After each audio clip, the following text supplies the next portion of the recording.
You are listening to Let's Go, the weekly anime podcast about weekly anime from Dynamite in the Brain and Secret of the Sailor Madness. So come along and hang with the Let's Go gang. It's Dwayne. Hello. It's Niall. Howdy.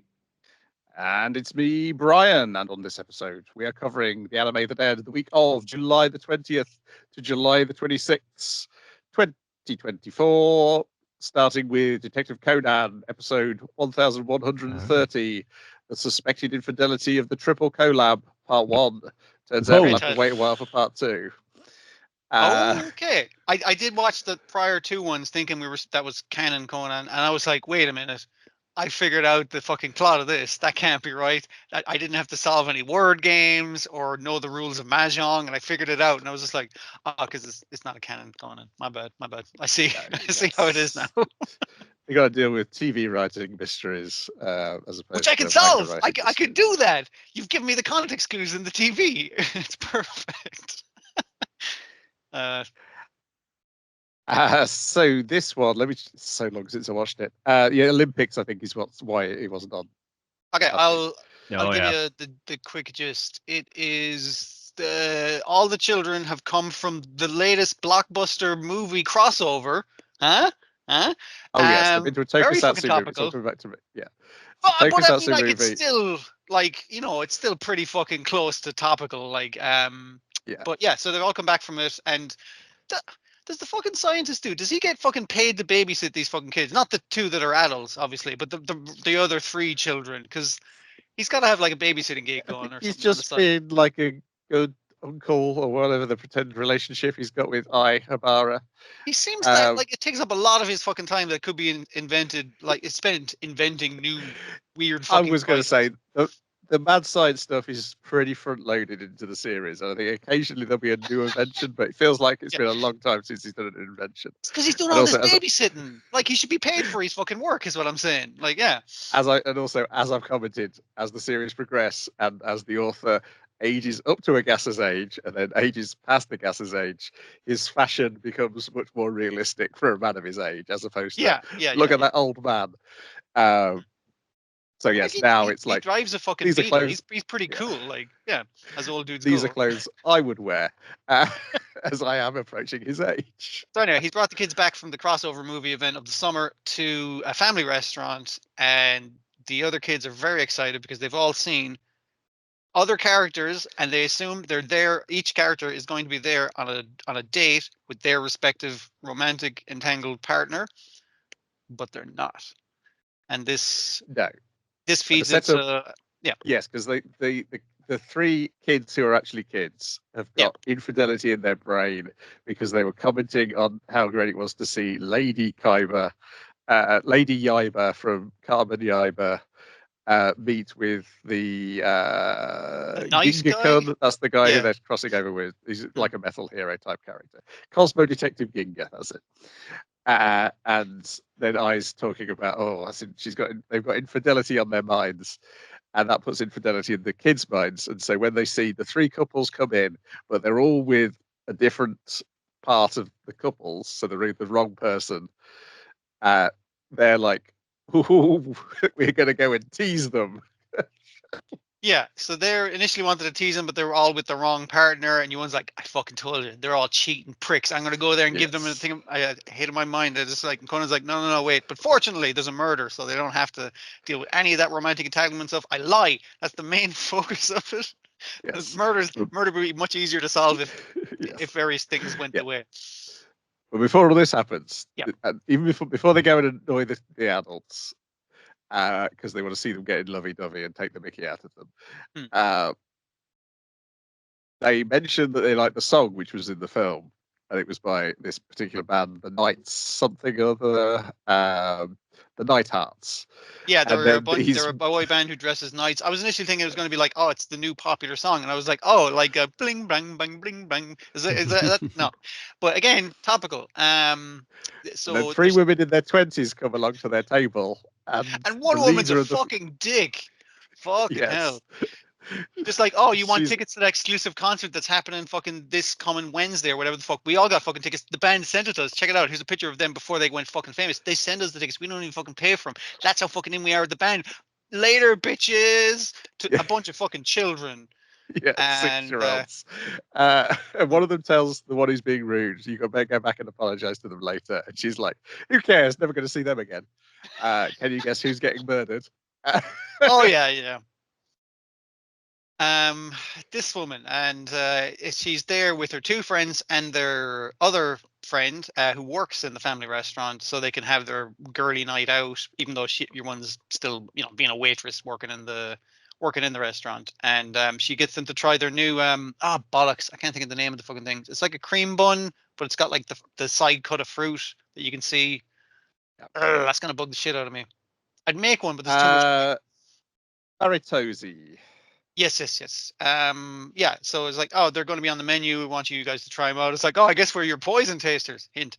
And then one of them's like, I gotta. So they have the waitress who serves the Maritosis.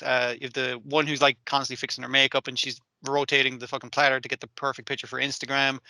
And then you have the other one who's like, you fucking ate my pizza the last fucking day. Like, so I'm going to give you an extra fucking portion, but I'm going to make sure you're not going to eat my fucking portion. So she doled them out. So all three of them have interfered with the ones, and wouldn't you know it, fucking arsenic poisoning.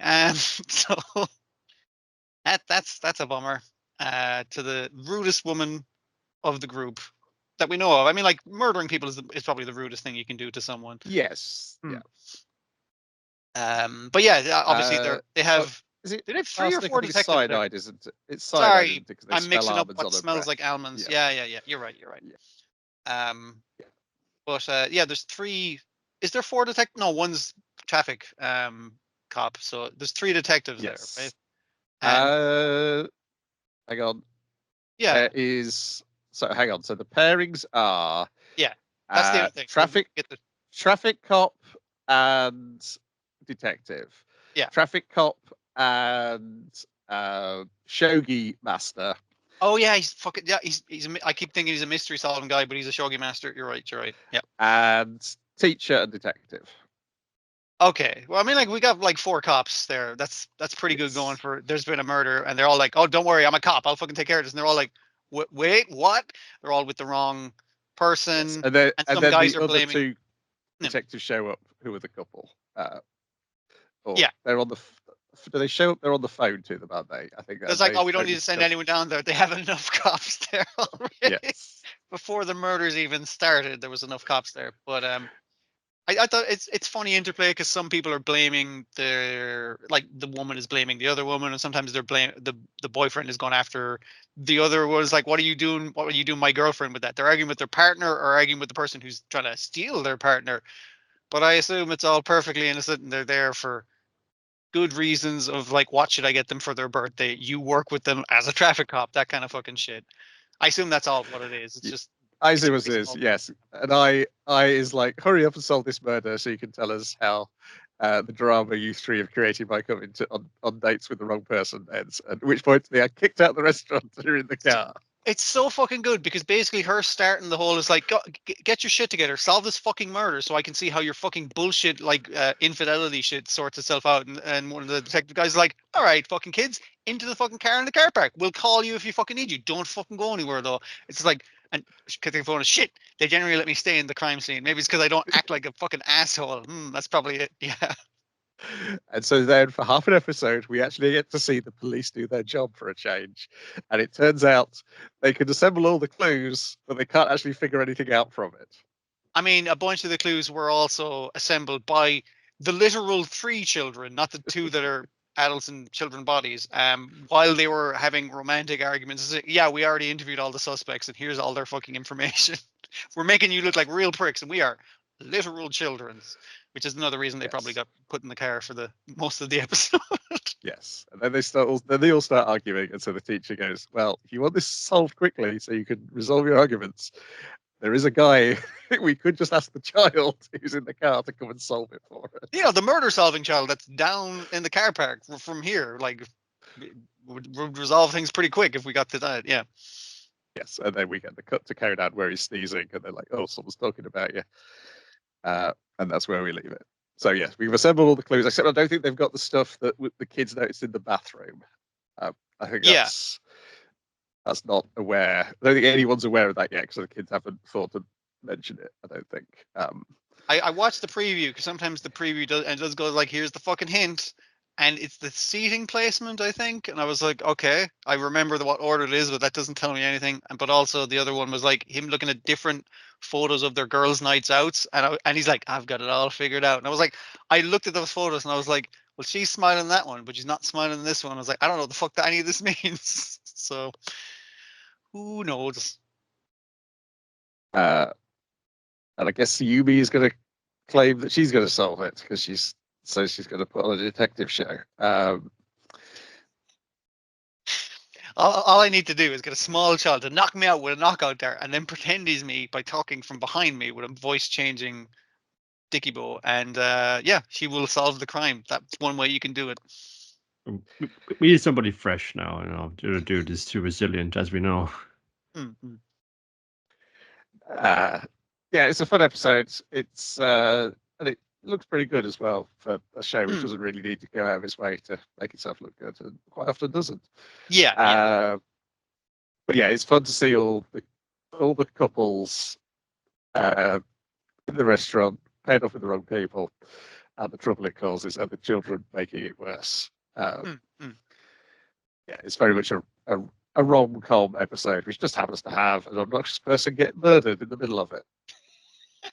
So it's kind of very Murder, She Wrote in that way, where it sets up like, this is late Murder, She Wrote, not early Murder, She Wrote, where it's like, here's a character who's going to be obnoxious to everybody, and then they'll die. And so therefore it becomes a mystery of, well, clearly everybody has a reason to have murdered that person because they were awful. And then normally, though, in Murder, She Wrote, it will be the second most awful character was the murderer, because we don't actually want it to make it a nice person who did the murder. Yeah, we don't want it to be a character that you like. Did they ever give her one of those detective profiles like they did for Columbo in the Conan stuff? Let's have a look. Detective. That seems like one they should have done, right? Like famous. It'd be a big she's one. she's not technically a detective, but she does solve a bunch of murders. So you know. Portraits. Well, Conan, technically neither are you.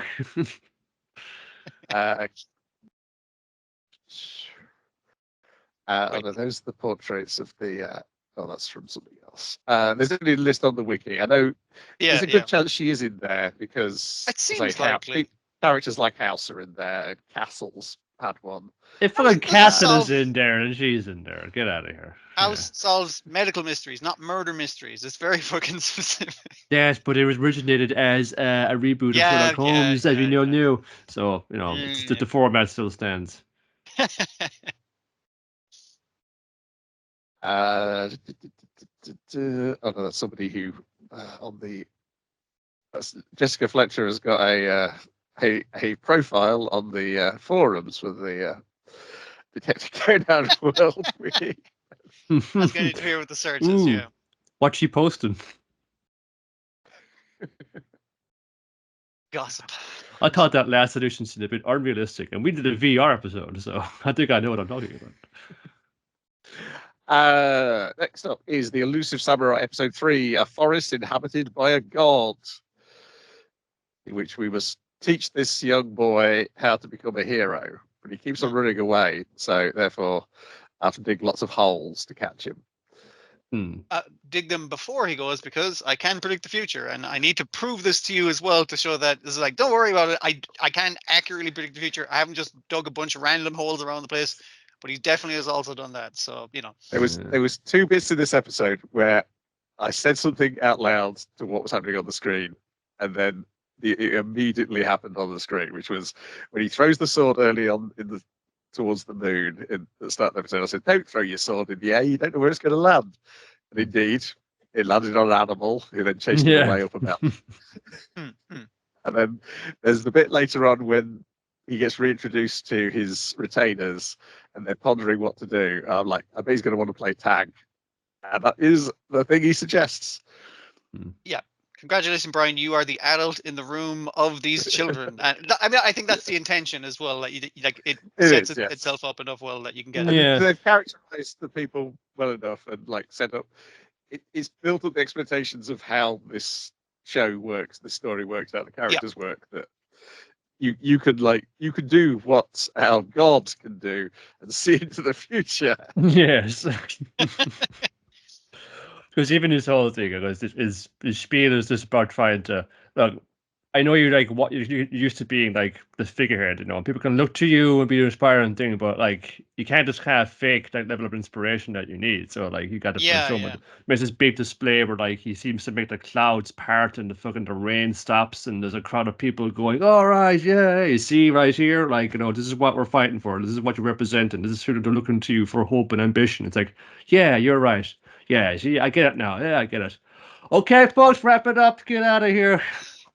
And the thing is, like, he basically needs to get across to the kid because he explains it well enough to the retainers. It's like he's never had any ambition because he was going to be like a puppet ruler, like his dad, basically. Like he's just like, you don't have to fucking do anything. You just sit pretty, and we'll get you drunk off your fucking ass on drugs and shit like that. You'll be grand. And so he never had the reason to aspire to anything. But in this, he's aspiring to revenge.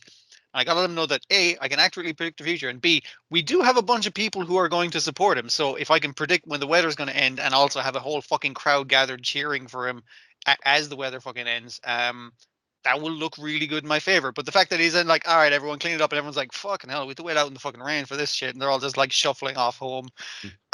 Completely detracts from it. But it's like, you said you'd start studying though. I'm gonna fucking hold you to that. So you're caught now.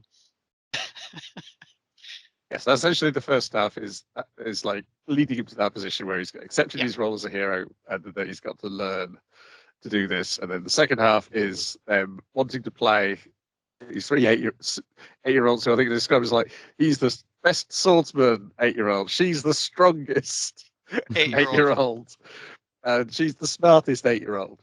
And so, yeah, I've got you a crack team of 8-year-olds, but also best friends. So, so hang out with kids, get to know them, like see what their deal is. Yes, and they have various ideas of what to do. Tag is too boring. Let's go and break into the houses of our enemies and smear shit all over their stuff. Is the first suggestion. That would be by the Ronin Samurai guy. It's like, yeah, that does seem pretty unhonorable. No, that sounds terrible. We're not gonna do that. Let's do press ups till we vomit. That doesn't sound fun. It's fun for the strongest one there. Let's see how many marbles we can fit in an ant's nest. Don't do that. That's cruel. Come on. Eventually, they settle on hunting, which then unfortunately leads them to angering an ancient wild boar. A fucking refugee from fucking Princess Mononoke or something. Yeah, some fucking Preambian fucking boar with giant growths coming out of its fucking face to the point where it looks like there's skewers. Yeah. Shizuka's explanation is like it's so old that it doesn't have any family, and so if therefore that's why it's turned evil, because if it had a family it probably wouldn't be behaving like this. And so they have to kill it by putting just following Shizuka's orders really, because she's the smart one. Sure, but she's up with a foolproof plan. You two guys set up the trap over there, and he'll run away from the boar, drawing it over there. Yep, that's the plan. Impaling it on a big rock. Yeah, and the fact that they're willing to go like, we'll leave you, Lord, to be the guy who's the patsy basically in this thing. And he's like, what the fuck kind of retainers are you? It's like, no, but they're depending on you in the same way you're depending on them to enact their part of the plan correctly. So yeah, you're disparate and you have very different ways of doing things, but by believing in each other and depending on each other, you can get through. You can kill this giant fucking boar. And yeah. Then they go and relax at the hot springs, discuss what their party name's going to be, because they don't want to give away who they are when they're discussing what their adventuring party is called in front of enemies. And they decide upon the Elusive Warriors. That's excellent. Now let's go back and eat the best bits of that boar before our master finds it, of course. You find it. You're a Shige. Come on. They did explain when they decided to go hunting, is like, this is one of those guys who's also one of those gods that they worship is a hunting god as well. So it's totally okay for our monks to just eat meat all the fucking time. So, I'm being reverent of the higher powers. Oh God, we should have had. I'm purifying him in my holy belly. Yum yum yum. It does feel like a lot of things he's saying is just like, oh yeah, our sect does that. That's how that's fine for us to do that because that represents our god, and I'm the god on Earth, so it's all okay. He has actual powers. He does use them for selfish gain. He is a good guy. These are disparate things that very somehow important. work very well together, and Yes. for comedy, obviously. Yeah. Yes, because we forgot to mention the punchline in the first half is after he's decided he's going to learn, going to go and do some book learning as a hero. He picks him up, carries him off, and then they both fall in a hole again. I dug that hole in case this didn't work out. I did predict a future in which you didn't fucking listen to me. So sometimes I dig extra holes. What are you gonna do? This is a lot of fun. And also, this one you can see where they're saving time, but Yes. when it has to be animated, it's still fucking amazing. It goes fucking nuts. Yeah. But again, I think it was just do a good use of those kind of just a perfect kind of cutaway, and it's a different style. Like, so it's still visually interesting. Again, Yes. like something that's like what Kaguya-sama did, and it's just like because this is historically accurate. So we can just fuck around with it like a lot and have fun with it. Yeah. Oh, and there's somebody on the horizon, and it's like, oh, there's a dude with some very, very intense gaze. His eyes set on the shrine. One thing I think, little bastard could be hiding out in here. I'm gonna go find out. Then we got My Dear Friend Nokotan, episode 3, Bashame Enrols, in which we get 3 stories. The first part is we discover that Nokotan has turned into a deer and refuses to turn back into a human. And so therefore, we've got to goad her into, Koshitana's has got to goad her into becoming a deer again. Well, it'd be like, why would you assume that she turned into a full realistic deer? And it's just like, because of everything else you've seen her do. And I was like, oh yeah, that's fair enough that you would make that assumption. Yes. Yeah. And the slow motion gag is Koshitan being kicked by the deer, who is not Nokotan, is just a deer, out of the clubhouse, and then a very long sequence of her reciting a poem that she wrote from her secret book of poems that she carries around with her at all times, so no one finds her poems about being a delinquent. I don't think they're that fucking cringy, but like her half-baked dance numbers that she hasn't entirely figured the moves out for, is like that's going to make it look pretty embarrassing for you. Like if Nokotan came in now or whatever. Like you can almost visualize the voice actor just getting up in the booth and just like doing a very half-hearted. Yes, we should say there's no music to this. This is all just a cappella, which makes it funnier. And the length it goes, and then of course this is when the real Nokotan walks in and asks to hear the second verse. What you doing? So you've revealed your secret diary of terrible lyrics for no reason, and also there's a deer loose in about this house. So yeah, it's a good bit. Also, we're not trapped in time. They do actually progress a grade, which is that's nice. Did you realize this in the Sase-san dimension? Yes, the narrator points out that for the second story, yes, they've now graduated to the final year of high school, and now it's time to welcome in the new students, which includes Koshitan's sister, but also includes Bashame Meme, who wants to join the club because Nokotan had given her a deer cracker earlier, and she wants to learn how to become a deer. Deer cracker when she was starving on the front steps of the school. And that saved her life earlier today. And therefore, she'd be like, I want to follow the path of a deer and become a deer. And Nokotan's like, yeah, I'm sure that's a thing we can fucking do. Yep, and like under the club charter, that means Koshitan's got to take care of you as well. Where's the... Hang on. Get with the brushing already. And then the sister walks in on them, and her Yuri rotted brain sees things going on that aren't actually happening, and jealously threatens this new student. And then the third part is Koshitan trying to pin down. Now we've actually got 4 members, and we're a proper club. what is it we're actually going to do? And Nokotan's suggestion is that all she wants to do is to have a big bathtub full of deer crackers that she can lie in and relax in. And they're like, that's not an idea we can have. Do you have any other ideas? She pauses and it's like, no, that's it. That's the only idea I got. The only dream I have. Living large, I guess, yeah. Yes. Bashame wants to be self-sufficient and that they should build a rice paddy next to the clubhouse. And the narrator tells us to look forward to episode 10. This plotline will be elaborated on. Excellent. Good setup. Good to know they have this planned well in advance.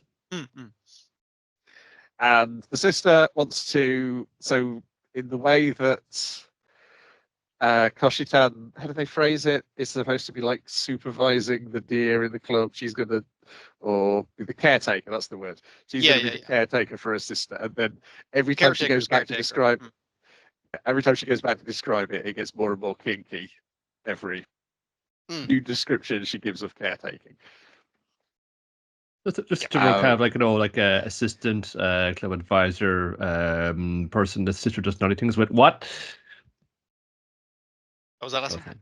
Never mind. And then Koshitan's thing is that they should make the clubhouse even cuter. We're going to they all point out it's also nothing to do with the deer appreciation club. But it would help to improve the club. Well, if we're improving the club, improving what the club does is taking care of deer. What's my fucking battle of crackers? So eventually they settle on that Koshitan will brush the deer. So Nokotan gives her a brush and brushes her hair. And then, of course, Bashame is like, hey, I want to be a deer as well. So therefore, you got to brush me too. Which then, of course, makes the sister furious. And she starts acting like a deer so she can be brushed. And then, meanwhile, some new weirdos are peering in through the window at them. Of course. And that's kind of where we leave it. When you don't know how to end the episode, just put some weirdos peering in the window. More weirdos coming next episode. So I was like, okay, you've lured me in with a promise of weirdos. So, yeah, I quite enjoyed it. I particularly enjoyed the first part where it's just pretty much just a monologue from one character. There's a deer there making deer noises. Yes, and just talk to Nokotan at the end of the sketch. He's an okay dude, actually. You know, he just wanted to get out of the zoo for the day. Yeah, but it's enjoyable, and now it's like 3 stories. 3 segments, pure ideal. Picking up the pace. I guess the most of the yelling was in the 3rd segment. I think that's the bit you could accuse of overdoing the yelling. It's still little sister. She's like, she's pretty shrill when she's really getting into it. Yeah. It's a lot, but if it was the whole show, it'd be a problem. But since it's only like part of it, it's not. Yeah. Then we got Kinnikuman, Perfect Origin Arc, episode 2. Episode 3, but episode 2 by It's a Number. Yes. Subcolon Terryman and his big fucking mouth. Yeah, pretty much. So he somehow Terryman is the one who's broken the treaty, not these fucking guys showing up to kick everyone's ass, but Terryman's elbow. Can't remember what the fuck his flying elbow is called. Anyway, this got a name for that one. He does. I feel like he does. Anyway, it doesn't matter. Whatever it is, he's a nice dent in strong Nabuto. It's like, it's on now. We served you and you served us back, so that means it's on. That means it's on. We'll give you 24 hours to build us an appropriate venue. And fucking... it's a Tokyo Dome. I suppose they can book the short notice. But the ticket sales aren't going to fucking do. I mean, like, they're definitely going to sell well because the world is at stake. But I mean, like, it'd be nice to have a bit of the lead into it, so we could advertise and whatnot. It's okay. I the DH wants to go see this too, so they're like a impromptu bank holiday. Okay, everybody, get into this thing. I'll see if we get killed by these wrestlers from beyond the moon. What's funny to me is some of the humanized wrestlers, including I'm going to just keep calling them urinal with a shit on it, man, has also shown up still naked, and it's just like, if you're not clothed yourself in the last fucking day, like, all I had to my name was this urinal. This is all I got. Well, that's it, man. You're inside a wrestling ring too long. You can't imagine life on the outside. Institutionalized. Terry Man does say, all right, since I'm the only available and powerful enough wrestler, if you guys can beat Tall Man, we're in a lot of fucking trouble. Then since everyone else is in the in the medically mandated regeneration pods, and it's like we can't take them out too soon, as you remember, it's like fuck. Curse medical intervention. But open up to so many lawsuits if we do. Ah, damn. But the earth will be destroyed, so that means no more lawsuits. So this might check out this okay for us. Terry Man says he's going to take them all on, just himself. And it's like, wait, so all of them together? It's like, no. They're going to be fair. They're going to have him take them on one by one, and they'll even let him pick in their little cards that he's brought for just such an occasion. Or maybe he wrote them up because he did just write on the back of them basically each of their well, personas. They're each the perfect at something. Yeah. For instance, the perfect shredder is Max Radio, the man with monster truck tires for shoulders. We have a brief cutaway to Planet Kinniku where we see that Suguru has abandoned his throne instead of meeting various dignitaries from other planets. What's amazing about that is that, like, oh, you got to go see the Romulans or whatever the fuck, like the different guys. It's like, come on, get out. And to escape his fucking planet, he opened the window and fucking legged it, basically. And I was like, that's a really funny visual. Like, no further explanation needed. He just opened the window in the bathroom and fucking done a runner. He can jump pretty high. Yeah. But we do see him again later where he's putting on he's carb loading, so he'll be ready when he's ready to fight. But he's wearing like the flat cap and the big jacket. And he's the most gigantic man at the fucking restaurant. And it's like, hey, aren't you? He's like, I gotta fucking pack it in now. There's nothing I can do now. The match is already started. I can't intervene because of my face. Because I have. So basically, I'm just gonna make sure I'm well fed enough for when I can fucking intervene, which is after Terry Man. I can tag in like that. That's the way it works. Terry Man has drawn the card of Max Radial, the perfect monster truck man. It's mostly a match about Terry Man presuming, well, he's got tiny little legs. I assume a person who's lived out his life with this won't know how to deal with it. Oh, what he does? No, it's not Terry Man doing that. It's Meat going like, all right, he's very top heavy, as we can see from the monster truck tires where his fucking shoulders should be. So kick his fucking legs, fuck up his fucking legs, and like Terry Man does not fucking listen to Meat's advice at all. But eventually he does. At the full 2 minutes, like between rounds of a boxing match, of fucking of me giving him, okay, here's what I got my job for. He's just fun, like, weak point stats and tricks. Give him some of these, some of that. Okay, go out there, come on, win this thing.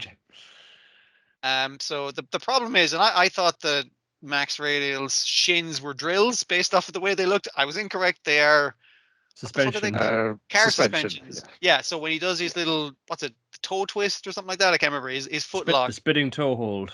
Yeah. When he does that, it's like, doesn't matter. I got car suspension for legs. You can twist and twist, and that's what they're good for. So, and also, you can't do your, Bronco branding. Calf branding, because his face won't reach the ground because of his giant shoulders. My shoulders get in the way of my face hitting the ground. I love it every time he falls down and like he drives away on his back and flips himself. I was just like, it's such a good visual, man. It's just him driving around. Like, I think this dude knows his way around his own body. I think he's noticed what he was born with. Yeah.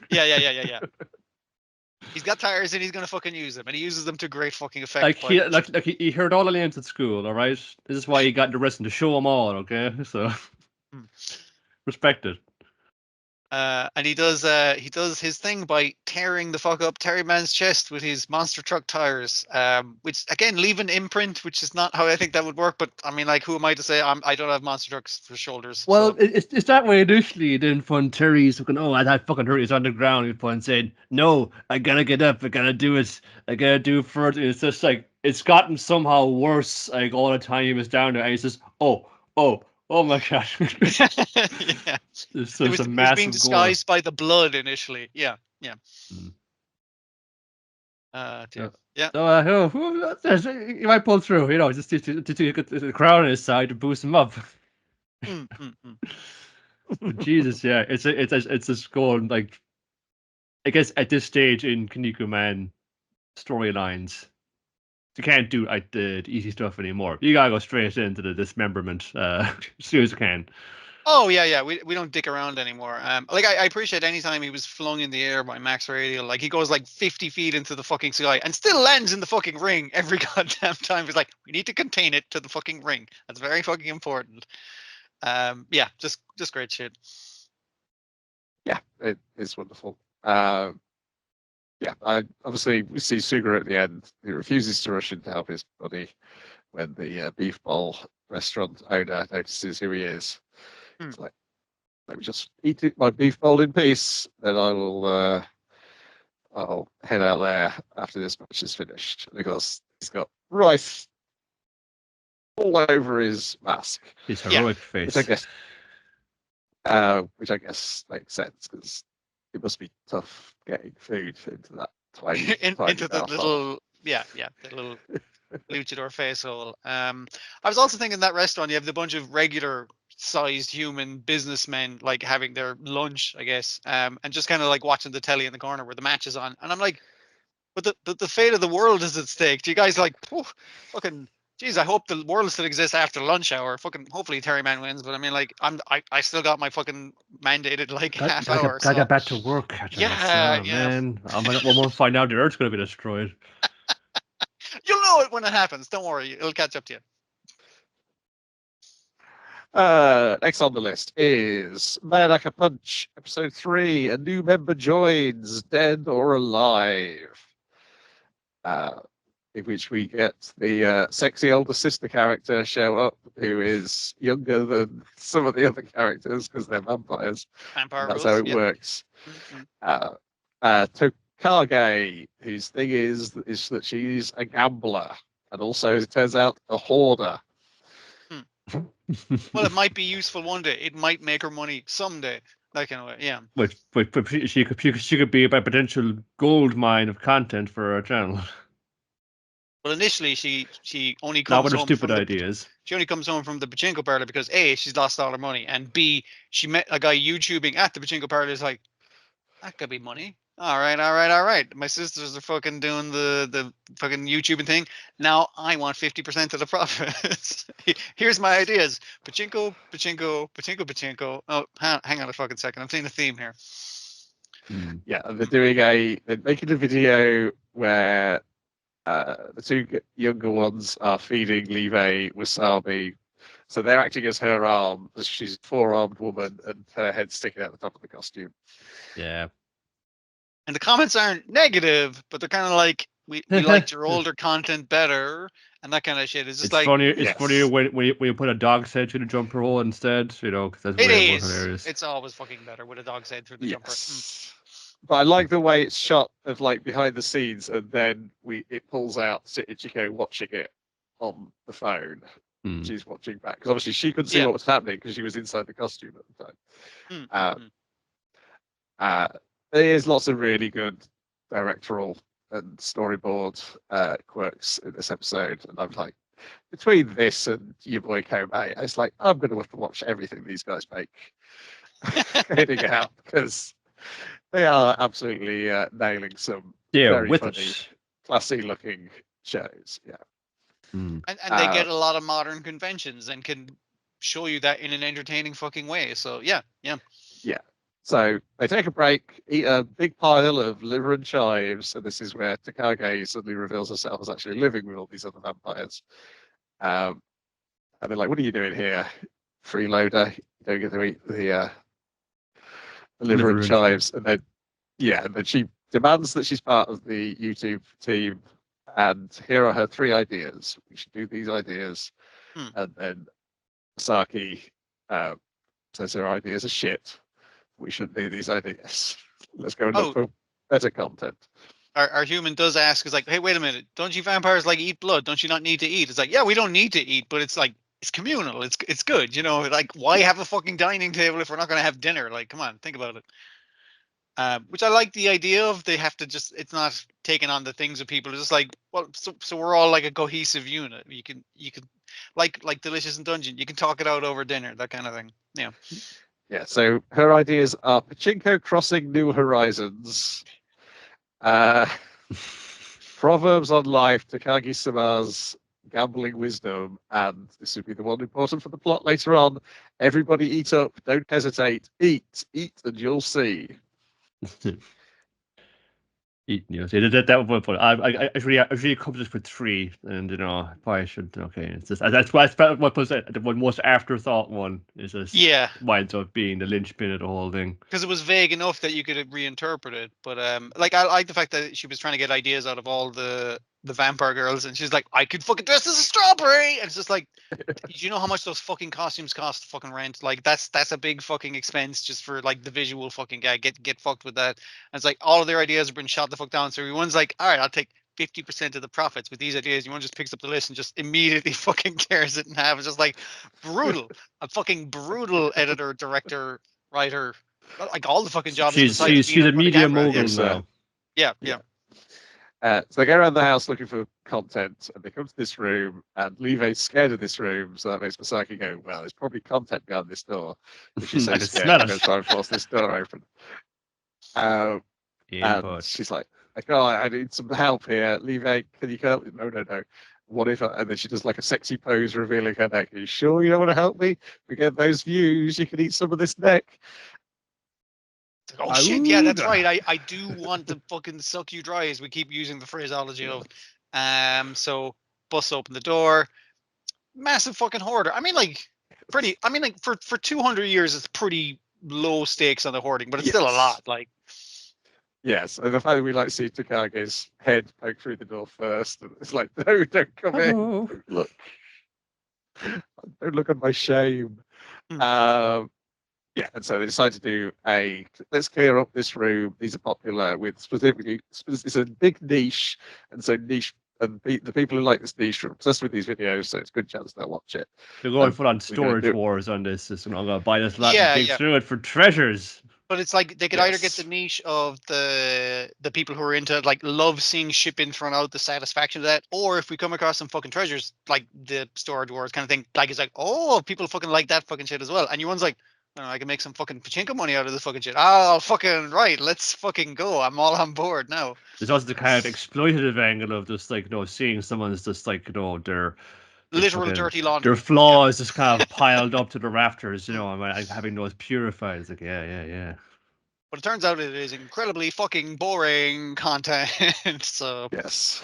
And Takage's mad because she was promised money, and ends up in a fight with Levi when she tries to attack Masaki, and they take the fight outside, and Masaki continues to film it, and then of course Yuki shows up, and it's like, what the hell are you doing? I told you you can't film them doing their vampire powers. Give me the recording. And the other one. The recording. And the other one. Yeah, and the other one. I did like the fact that it was like, hey, is it okay, like, if we don't do the that recording is from stuff earlier when we're doing non-vampire stuff, like cleaning a room, so can we keep that? And everyone's like, yeah, okay. Nah, it fucking breaks the fucking SIM card anyway, and it's just kind of like, fucking don't fuck with me, you motherfucks. Now, eat these giant plates of garlic as fucking punishment, just whole ass cloves of garlic. And I fucking love garlic, but I couldn't eat like handfuls of cloves of garlic. Yes. Hold on, Your Honor. So, we've agreed that we've destroyed all vampire recordings, correct? Yeah. But seeing as so, anybody can eat a bowl of garlic, right? Yeah. Don't need to be a vampire for that, right? So this, if people to film this, it wouldn't be a vampire video. Well, I suppose not. Yeah. I actually just goes like just the nod, just like that one. Yeah. Camera, garlic. Just watch it, eat it all up, and you'll see. Trust me. Yes. And they kept calling it mukbang, but like mukbang is eating nice food. As well, I mean, like, you're eating fucking too much of it. But like this was more like a fucking how much cinnamon can you eat before you get fucking sick from it. Like this was a nasty fucking challenge. Just. Ugh. Yeah, and also we get the comedy of how the different characters' brains break when they've eaten too much garlic. How their different brains break, how they differently express the pain that they're going through. It's just like, hey, come on, guys, smile a little. And they're just like, just like tears streaming down their face as they've stuffed mouthfuls of garlic into themselves. Funny shit. Yeah, and I assume important for going on is that Yuki, while not involved in front of the camera, gets involved behind the camera. Yeah. By tying up the various ones who have to back out, and gagging them from making too much noise. Yeah, she'd be the legal department pull and say, sorry, I gotta run this through fucking the legal before we can pull it to air, you know. Yeah, she's got to test the legality of, is there vampire on display? Yes, no, and if yes, then it fucking gets taken down. Quality assurance before it goes out. It's just, yeah. She's been drawn into it without even fucking knowing she is. Yeah. And yes, it turns out Takagi's idea was actually better than Masaki thought, and has garnered 12,000 views. Well, 6,000 of those views are mine. Thank you very much. So what is that, like, you know, like a $5 review? Give it to me. It's like, no, it's not monetized yet. Like, we haven't hit those kind of fucking numbers yet. It's like, what the fuck? I thought I was gonna get paid for being a fucking YouTuber so I could do some gambling. Like, gotta be famous YouTubers. So everyone's invested on getting those numbers up. Yeah. Well, to make sure this operation stays fucking on track, I'm gonna be moving in with you, broads. I did appreciate the moving van coming in at sunset, and I was like, okay, that's a pretty good thing. It's pretty hard to book, you know. They usually want to get it done as soon as the early day as possible. Yeah, it's another fun episode. We've got all the main characters here now, I think. So yeah, just and next week it's Fu, because we get this thing in the preview now. It's like, who's going to be the star of the next video? It's Fu, which is like me. How we humiliate you for minor or non-existent profit. Yes. Yeah. The one who seems to be the nicest of the vampires. I'll have a nice stitch. Very good, Fu. Yeah, superb show. In a season full of them. Then we got Chibi Godzilla Raids Again, season 2, episode 16. Madame Bio's new menu. You didn't get enough of dry crackers in my dear friend Nokotan. There's some more dry crackers in this episode. But again, we get the different characters coming in, because obviously, friggin' Chibi Manila is there going. It's like, hey, no kids in the bar. It's like, this is a bar for dry food. Actually, no, kids are fine here now that I think about it. Yes. I don't serve alcohol. I totally forgot. Yep, my bad. Yes. Yeah, the best thing about these Madame Bio episodes is just the enunciation on all Chibi Biolante's dialogue. And then they keep yes, suggesting of you could serve drinks as well as dry food, and then you would sell more drinks and more dry food. But no, she's never going to listen to that. Just dry food. Yeah, she's got some new crackers, and Totano comes in and tastes them, and they think he hates them, but of course that's just his attitude. He loves them. And then faces. He pulls the face, and this is actually the thing Madame Bio loves the most, is seeing people's dehydrated faces after they eat their dry snacks. That explains a lot. It's a fetish. Okay. Yeah, I guess. I don't know. Never knew visual signs of thirst was a fetish, but I suppose you can fetishize anything. Well, for a plant, it would be like sadomasochistic, because like, you know, just say pushing to the limits, and then, like, you know, having the relief of getting nice watering. Oh, can't beat it. Then we've got Sengoku Youko, episode 15, Black Dragon. Tell me what happened here while I try and remember whether I actually watched it or not. Well, you would have seen something a little like this. Well, reluctantly, they're going to take Tsukiko on the road with them, you know. But Senya's kind of getting the feeling that, you know, these demons inside me are kind of dicks. It's just like, you know, fucking just fucking egging me on to kill all the time. I got to remind them, no, I'm the boss, and I don't want to kill or fight nobody no more. And that's it. But no. Going pacifist. Yeah. Nope. Unfortunately, a Pokemon has stolen my rice ball, and I gotta get it back. I do like the way that the girl insinuates herself into the party. Is like, everyone's hungry and she has food. Like that's it. And they're like, this doesn't mean I take you on as my fucking apprentice. It just means I will eat your rice ball, but now I owe you a rice ball. Shit. You know, it's, where am I gonna get a rice ball at this hour?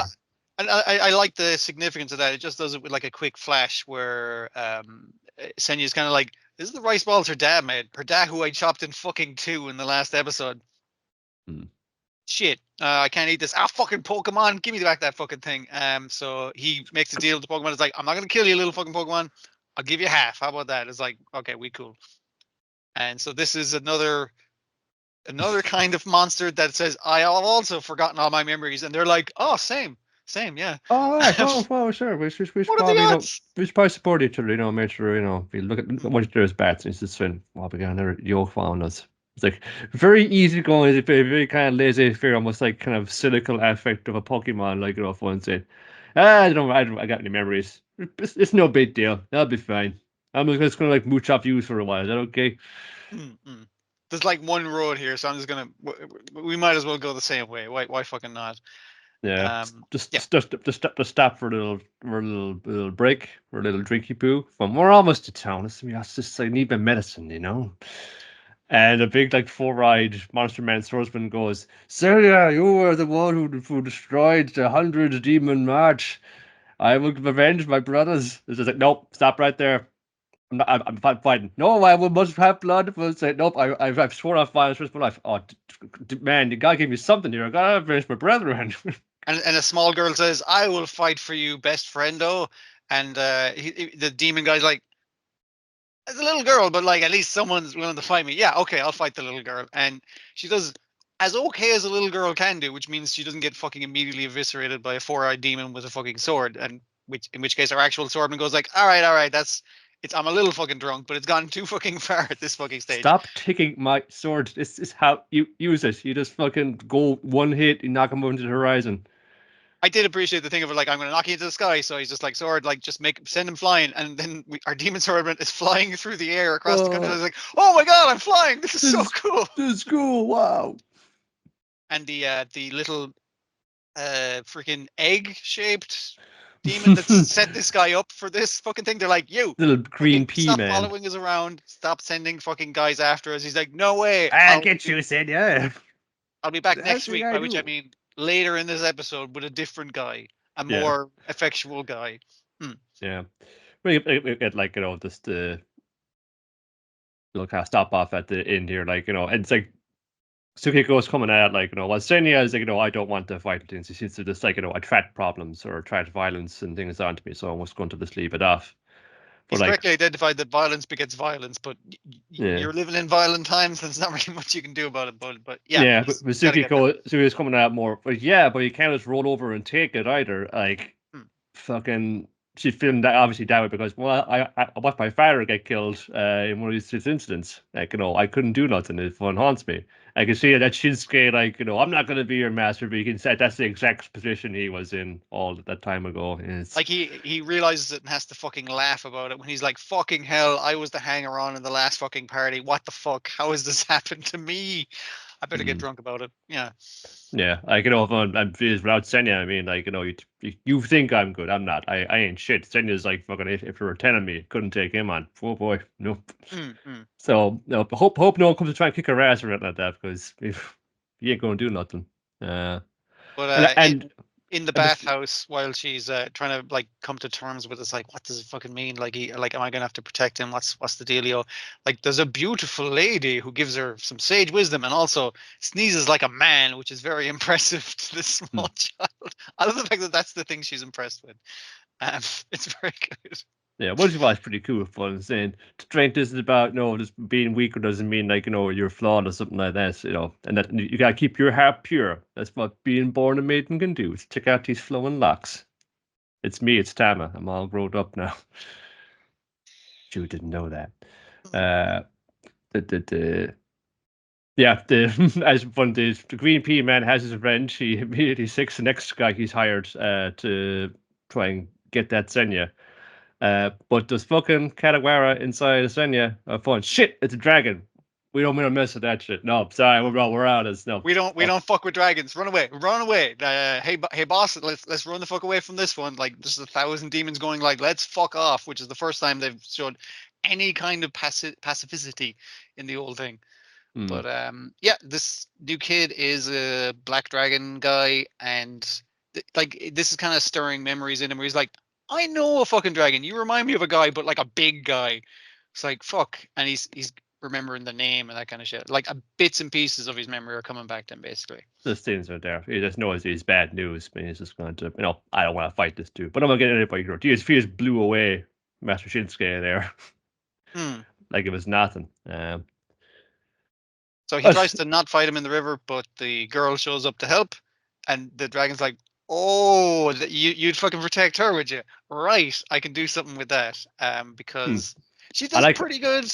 I like her Moxie, Yeah. Now the little Pokemon, if I remember. Oh yeah, like I don't know. I just like went into the water and as I turned into like fucking just like a water monster. It's called Water God. I'm saying shit. It's a fucking like regional fucking water god here. I'm like just following them around. Of course, it have one of those.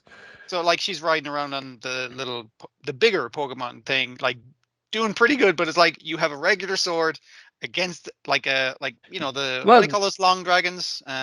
That's just for like I could reckon like your long like myth dragon, Shenlong looking guy, but like a black one of that, yeah. But I got is a knife you got from the little green pea man. He kept getting rocks thrown at him. We tried to act like the boss. Yeah, it's just like she beat the shit out of the pea man with a stick, and he spat up a knife to defend himself. She took his knife and tried to stab a dragon with it. Didn't work, but again, like you said, not Moxie. So it was going very well. I guess we're seeing glimpses of her future potential as well. And saying, I don't know how I can just fucking read his every movement. He looks where he's going to go. I'm just following where he's looking. It's like, that's why you do it. But she has the stuff, as you can see. Oh, unlike Shinsuke, who just kind of like is fell into this kind of path in life and got kind of like okay enough with it to kill monsters, to defend us against monsters. She actually has some aptitude and like potential to be like fucking hero in this. You got to start him earlier as well. That's the other thing about being a hero. So yeah, she doesn't quite manage it, and the Black Dragon's like, all right, I'm gonna eat this little girl. What are you gonna do about it? And obviously he has to fight about it. Is the thing he'll have to do about it. Yeah. Well, it's like no, well, I won't bother. But we're done for today. But let's we'll settle this later. Let's see if we want to fight this. Yeah, this Budo kid's a real menace. I tell you what. Yeah. What a rotter. And the unconscious Shinsuke awakens to see like a vision of somebody he used to know standing above him. So it's interesting to see like, they're bringing it back in again, and we're getting with the full opening credits animation as well, and we're getting like a sense of the kind of the time scale this is going to be kind of working towards. Yes, yeah. Because we're always seeing, there will be like quite another significant enough kind of little jump ahead here, within some part of the story. So I kind of like seeing like there's something to this very long view of the characters, like the kind of feelings they develop and the kind of things that they kind of process, and it isn't like I got over that in a week and I'm fine with it now. But some folks this takes years, or like this happens to you over a number of years. Their dramas and such aren't going to be resolved by the end of the arc. It's just like, no, like fucking people are still going through it. People are still being affected by the repercussions of shit that happened, even though some of them had nothing to fucking do with it and weren't even there. We're kind of going to get to see the characters we already know grow and learn. We're also going to see these new characters grow and learn. And I was just like, and also most of all your old favorites to come back. Yeah, pretty much. Yeah. Should be fun. Then we got Suicide Squad Isekai episode 7, in which it's firing on all cylinders again. They gotta blow stuff up and smash it and shit. So there's some animation that's just okay. Grand, perfectly passable, nothing fucking wrong with it. None of the fucking cheaping out stuff where it's just like, okay, this is gonna have to be fixed for the home release. But then we get the very fucking good animation that's like, oh shit, that looks awesome. I'm gonna have to rewind that a few times because that was fucking sweet. That kind of animation. Yeah. And also very comedic facial reactions to things. Yeah, they saved the budget for that, the facial expressions as well, which is good. And that from who did you expect? Yeah.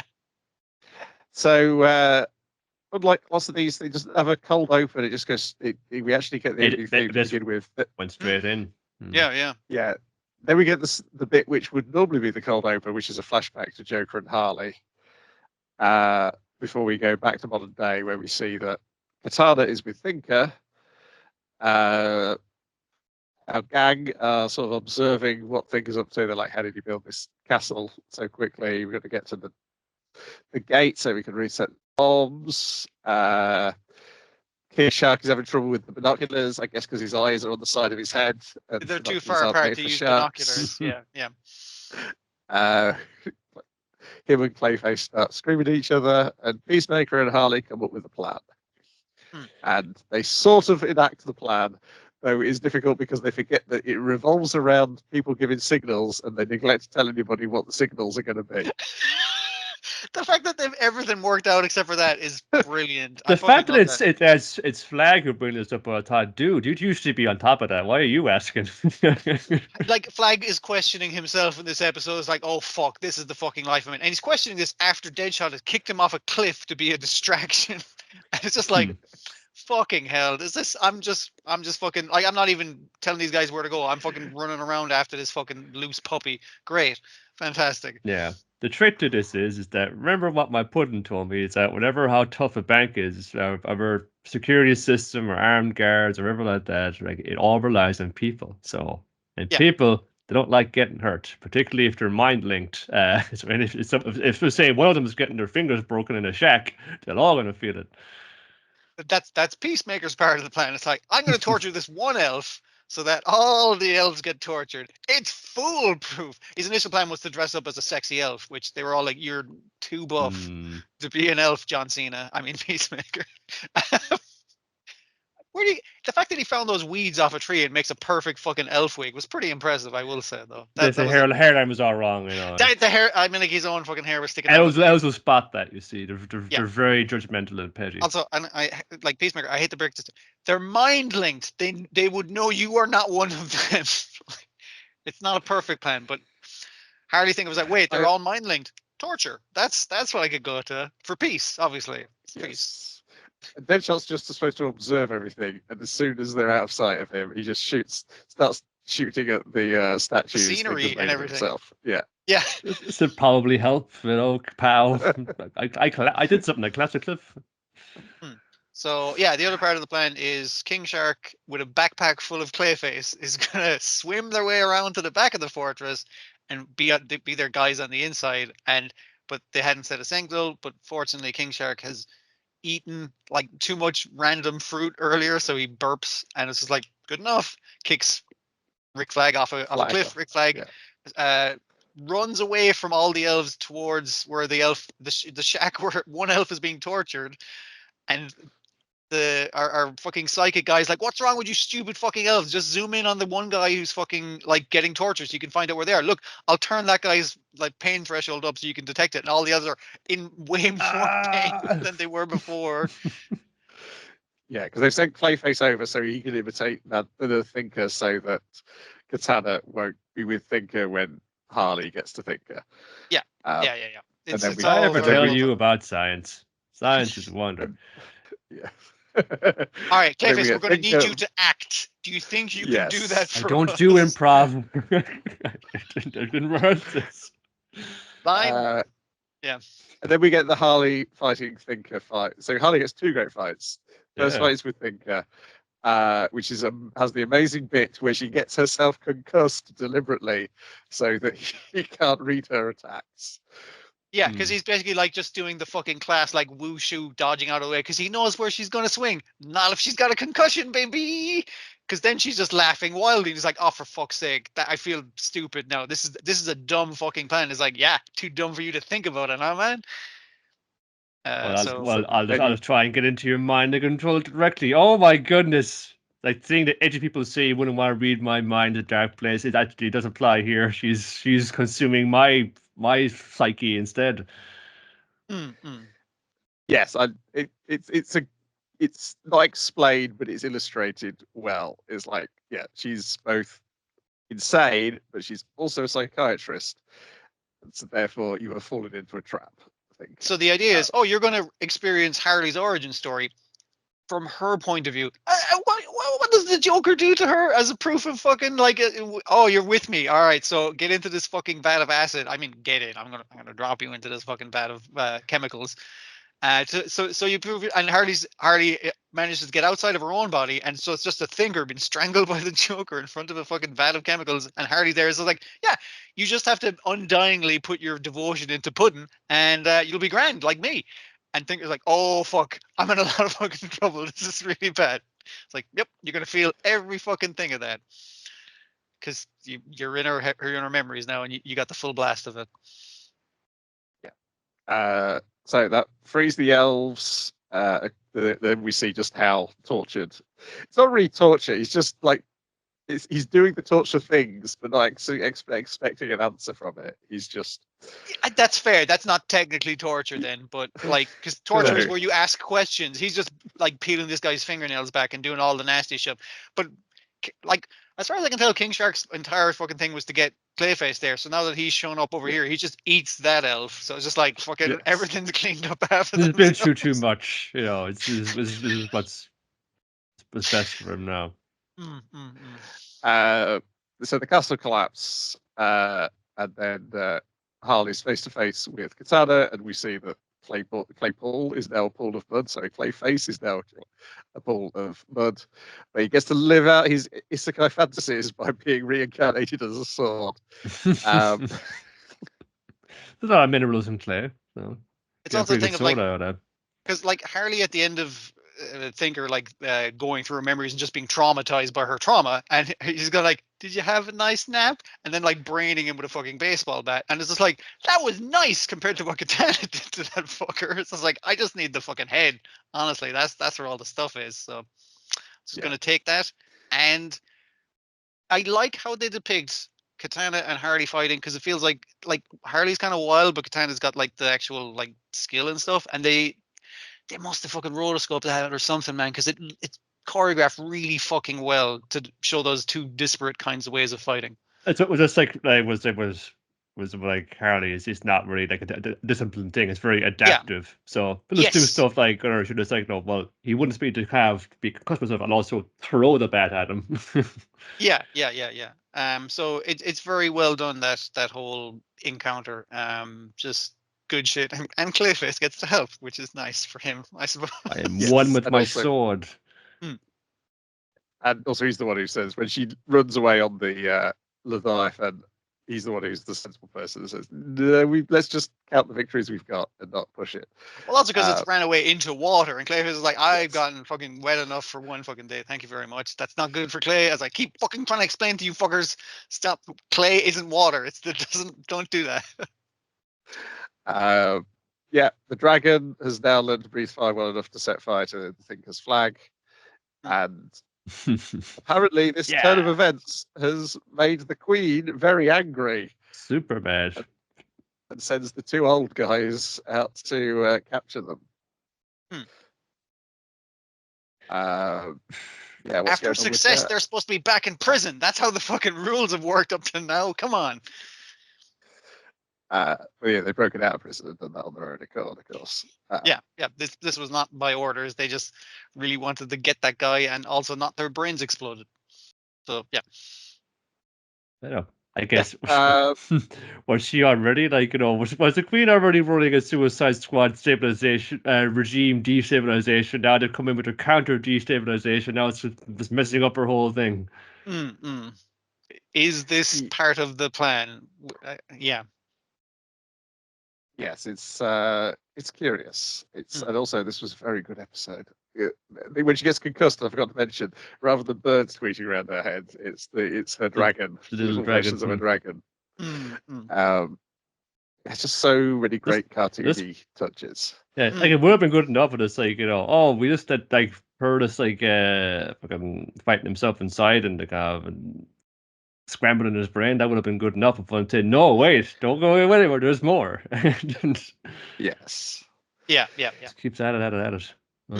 Yeah, it just felt like a show firing on all cylinders. It's like every idea was taken to like just give it a little bit more, but never feeling like they'd given it too much.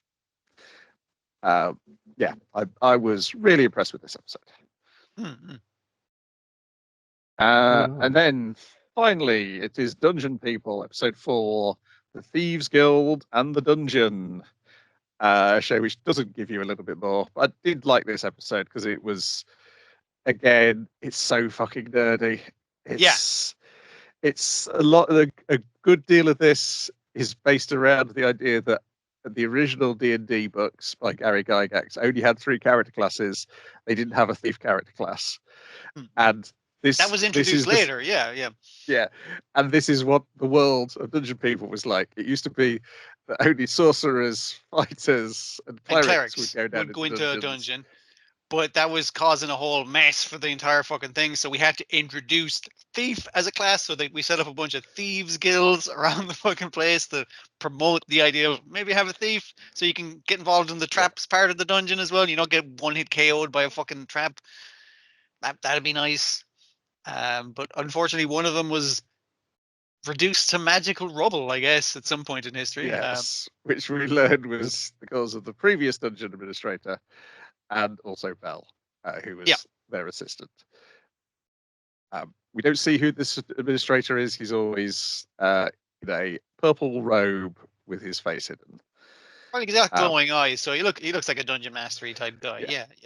And this is all explained because Bell and Clay go to the Thieves Guild in the town to deliver the products that the dungeon produces to sell to the adventurers to go into the dungeon.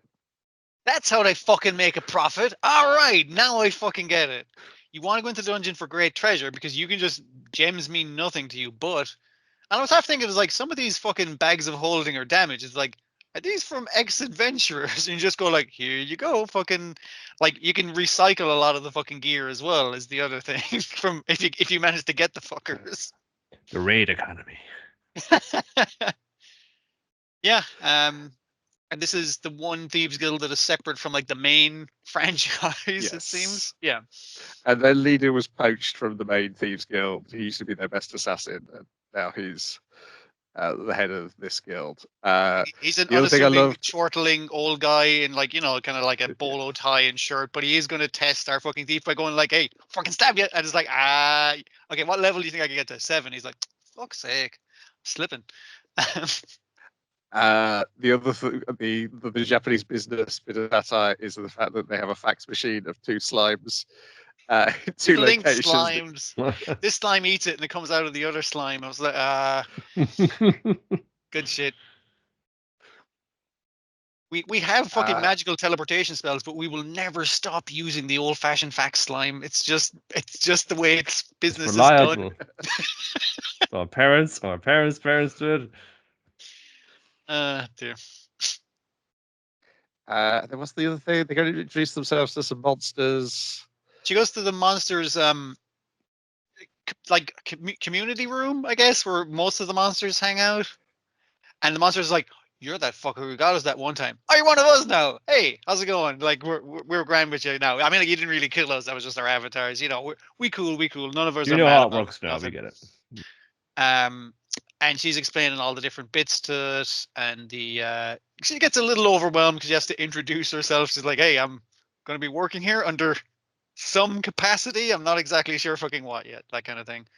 And she explains the training room, which is the like it teleports you into the arena. So you like, and again, it's your avatar, your grand. It's not gonna. It's like an avatar of your avatar as well, which is like. So you're doubly not going to get killed in this arena. Everyone's perfectly safe, and that's when the Goblin Boys from episode 1 show up and go like, "Hey, can we get a little bit of revenge? Just like no one's going to fucking get killed here. We just felt like you kind of like you jumped up on us and murdered us all like in one fell swoop, and we feel kind of like bad about that." It's a principle thing. Exactly. So your one gives them is like, all right. You guys do your buffs right now, and he's like, "Oh, you're taking it easy on it, giving us a fucking handicap." It's like, no, there's no traps around, so I'm making it fair. And it's just like, oh fuck, it's fucking on now. And she murders 2 of the fucking goblins. The other one goes like, all right, fair enough, I'm out, I'm good, it's all good. So the fucking dragon like pops in, like generates in the arena, and who also wants to start shit seemingly, and that's where we leave it off.